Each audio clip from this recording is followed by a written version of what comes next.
ओम नमः शिवाय। नमस्ते श्रोताओं। इस कहानी में मैं आपको श्रावण मास में त्रिदेवी माता पार्वती, माता लक्ष्मी और माता सरस्वती की कहानी सुनाने जा रही हूँ। श्रोताओं, कथा शुरू करने से पहले आप सभी लोग मेरे धन्वी वॉइस चैनल को सब्सक्राइब करें, लाइक करें, शेयर करें और कमेंट करना न भूलें ताकि हमारा नया वीडियो आप तक पहुंच सके। श्रोताओं, श्रावण मास में यह कथा सुनने से कई गुना लाभ मिलता है। इस महीने में त्रिदेवी की कथा सुनने का बहुत महत्व है। माता त्रिदेवी की कहानी अंत तक जरूर सुने। श्रोताओं, माता अंबिका के बारे में सुने। ब्रह्मा, विष्णु और महेश को ही सर्वोत्तम और स्वयंभू माना जाता है। क्या ब्रह्मा, विष्णु और महेश का कोई पिता नहीं है? वेदों में लिखा है कि जो जन्मा या प्रकट है वह ईश्वर नहीं हो सकता। ईश्वर अजन्मा, अप्रकट और निराकार है। शिव पुराण के अनुसार उस अविनाशी परब्रह्म ने कुछ काल के बाद द्वितीय की इच्छा प्रकट की। उसके भीतर एक से अनेक होने का संकल्प उदित हुआ। तब उस निराकार परमात्मा ने अपनी लीला शक्ति से आकार की कल्पना की, जो मूर्ति रहित परम ब्रह्मा है। परम ब्रह्मा अर्थात एकाक्षर ब्रह्मा, परम अक्षर ब्रह्मा, वह परम ब्रह्मा भगवान सदाशिव है।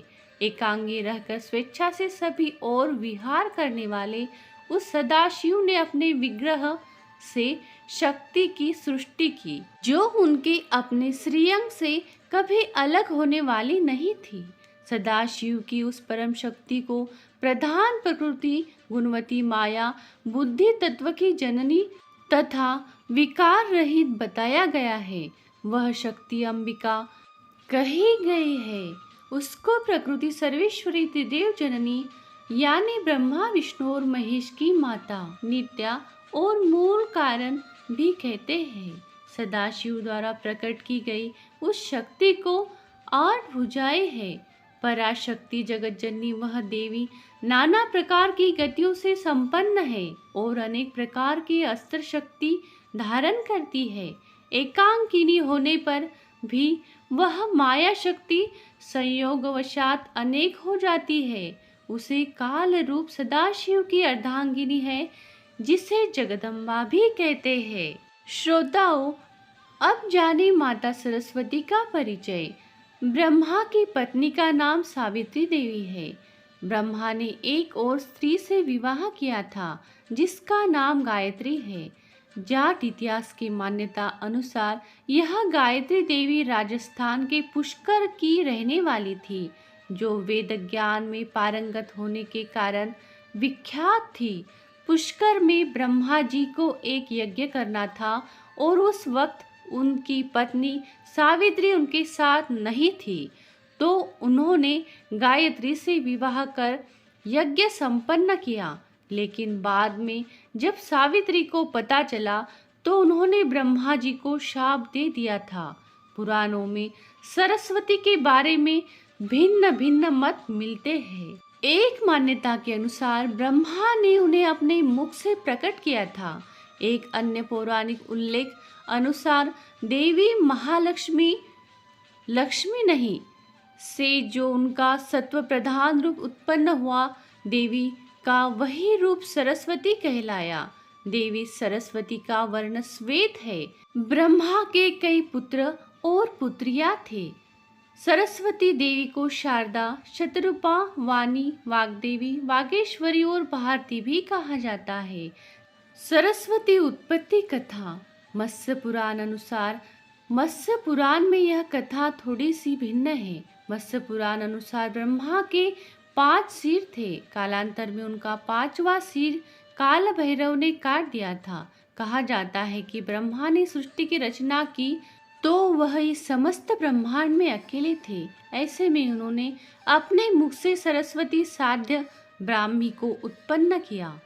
ब्रह्मा अपनी ही बनाई हुई रचना सरस्वती के प्रति आकर्षित होने लगे और लगातार उन पर अपनी दृष्टि डालते रखते थे। ब्रह्मा की दृष्टि से बचने के लिए सरस्वती चारों दिशाओं में छिपती रही, लेकिन वह उनसे नहीं बच पाई। इसलिए सरस्वती आकाश में जाकर छिप गई, लेकिन अपने 5वें सिर से ब्रह्मा ने उन्हें आकाश में भी खोज निकाला और उनसे सृष्टि की रचना में सहयोग करने का निवेदन किया। सरस्वती से विवाह करने के पश्चात सर्वप्रथम स्वयंभू मनु को जन्म दिया। ब्रह्मा और सरस्वती की यह संतान मनु को पृथ्वी पर जन्म लेने वाला पहला मानव कहा जाता है। सृष्टि के प्रारंभिक काल में भगवान विष्णु की आज्ञा से ब्रह्मा जी ने मनुष्य योनि की रचना की, परंतु वह अपनी सर्जना से संतुष्ट नहीं थे।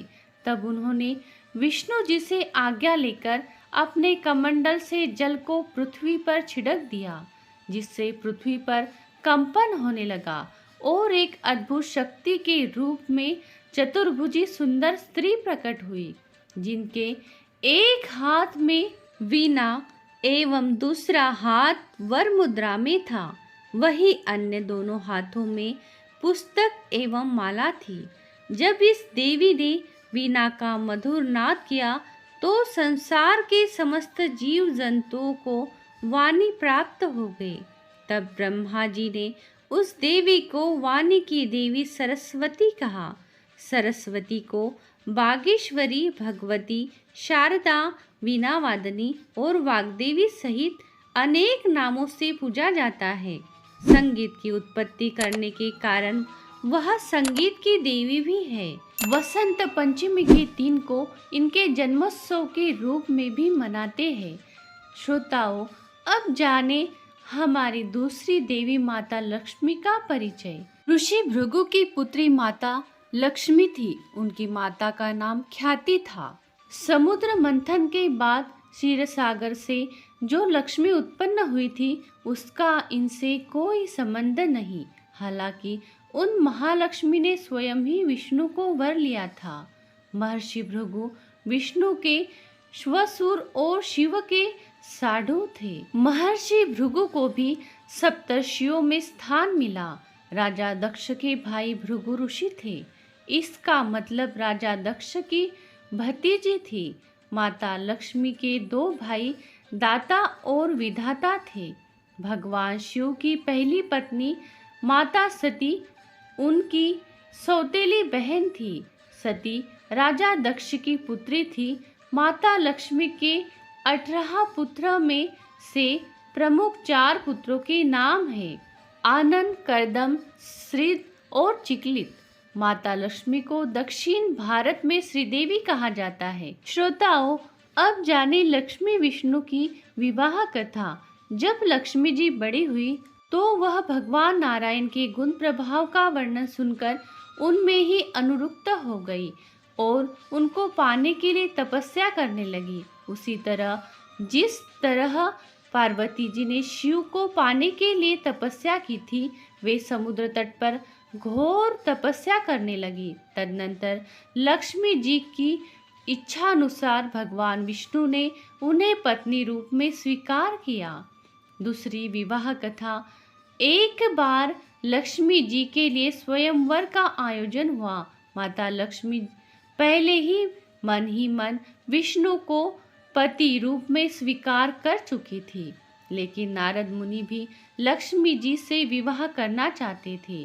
नारद जी ने सोचा कि यह राजकुमारी हरि रूप पाकर ही उनका वरण करेगी। तब नारद जी विष्णु भगवान के पास हरि के समान सुंदर रूप मांगने पहुँचे।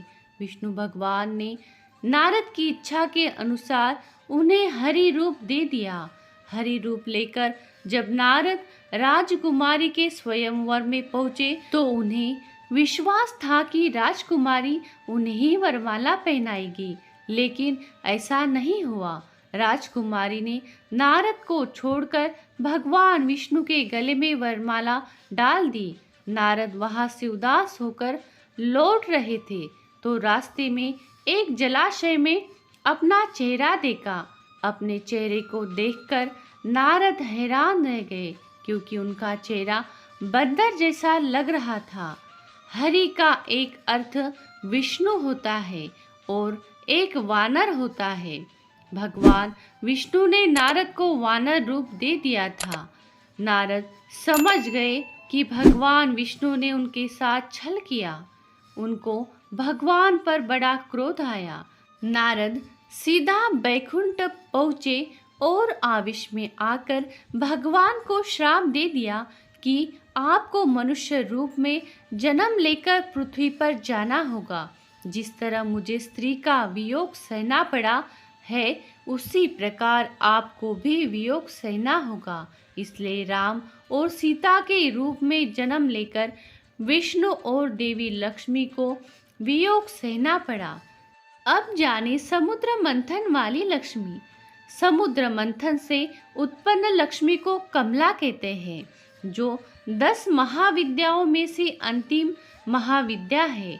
देवी कमला जगत पालन करता भगवान विष्णु की पत्नी है। देवताओं तथा दानवों ने मिलकर अधिक संपन्न होने हेतु समुद्र का मंथन किया।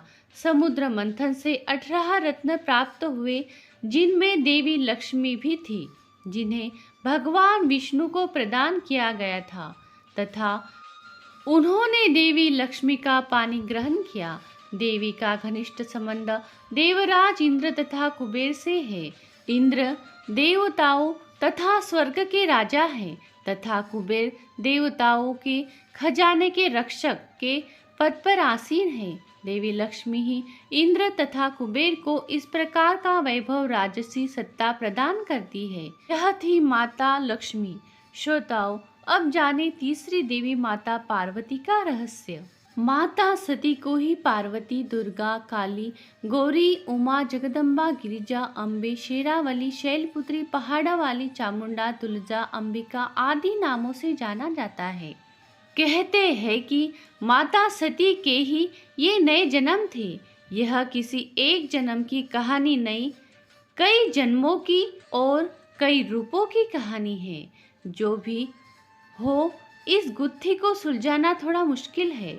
माता पार्वती का परिचय। माता पार्वती शिव जी की दूसरी पत्नी थी। मान्यता के अनुसार शिव जी की तीसरी पत्नी उमा और चौथी पत्नी काली थी। हालांकि इन्हें पार्वती का ही भिन्न रूप माना जाता है। पार्वती माता पिछले जन्म में सती थी। सती माता की ही 51 शक्तिपीठ है। माता सती के ही रूप है, जिसे 10 महाविद्या कहा जाता है। काली, तारा, छिन्नमस्ता, छोड़ से भुवनेश्वरी, त्रिपुर भैरवी, धूमावती, बगलामुखी, मातंगी और कमला। पुराणों में इनके संबंध में भिन्न भिन्न कहानियां मिलती है। दरअसल ये सभी देवियों की कहानी पुराणों में अलग अलग मिलती है। इनमें से कुछ तो पार्वती का रूप या अवतार नहीं भी है। देवी पार्वती के पिता का नाम हिमवान और माता का नाम रानी मैनावती था। माता पार्वती की एक बहन का नाम गंगा है, जिसने महाभारत काल में शांतनु से विवाह किया था और जिनके नाम पर ही एक नदी का नाम गंगा है। माता पार्वती को ही गौरी, महागौरी, पहाड़ों वाली और शेरावाली कहा जाता है। अम्बे और दुर्गा का चित्रण पुराणों में भिन्न मिलता है। अम्बे या दुर्गा को सृष्टि की आदि शक्ति माना गया है, जो सदाशिव की अर्धांगिनी है। माता पार्वती को भी दुर्गा स्वरूप माना गया है, लेकिन वे दुर्गा नहीं है। नवरात्रि का त्योहार माता पार्वती के लिए ही मनाया जाता है। पार्वती के 9 रूपों के नाम है: शैलपुत्री, ब्रह्मचारिणी, चंद्रघंटा, कुष्मांडा, स्कंद माता, कात्यायनी, कालरात्रि, महागौरी और सिद्धिदात्री। माता पार्वती के 6 पुत्र में से प्रमुख 2 पुत्र हैं, गणेश और कार्तिकेय। भगवान गणेश के कई नाम हैं। उसी तरह कार्तिकेय को स्कंद भी कहा जाता है। इसके नाम पर एक पुराण भी है। इसके अलावा उन्होंने हेती और प्रहेती कुल के एक अनाथ बालक सुकेश को भी पाला था। सुकेश से ही राक्षस जाति का विकास हुआ। इसके अलावा उन्होंने भूमा को भी पाला था, जो शिव के पसीने से उत्पन्न हुआ था। जलंधर और अयप्पा भी शिव के पुत्र थे, लेकिन पार्वती ने उनका पालन नहीं किया था। माता पार्वती की 2 सहचर्या जया और विजया भी थी। पौराणिक मान्यताओं के अनुसार भगवान शिव की 4 पत्नियां थीं। पहली सती, जिसने यज्ञ में कूदकर अपनी जान दे दी थी। यही सती दूसरे जन्म में पार्वती बनकर आई, जिनके पुत्र गणेश और कार्तिकेय है। फिर शिव की एक तीसरी पत्नी थी, जिन्हें उमा कहा जाता है। देवी उमा को भूमि की देवी कहा गया है। उत्तराखंड में इनका एकमात्र मंदिर है। भगवान शिव की चौथी पत्नी माँ महाकाली है।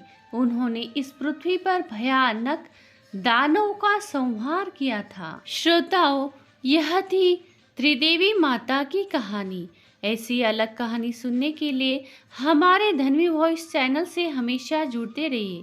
चैनल को लाइक करें, सब्सक्राइब करें, शेयर करें और बेल आइकन वाला बटन भी दबाएं, ताकि हमारा नया वीडियो आप तक पहुंच सके। कमेंट में त्रिदेवी माता का जय जयकार जरूर करें। कहानियां अंत तक सुनने के लिए आपका बहुत बहुत धन्यवाद। बोलो त्रिदेवी माता की जय।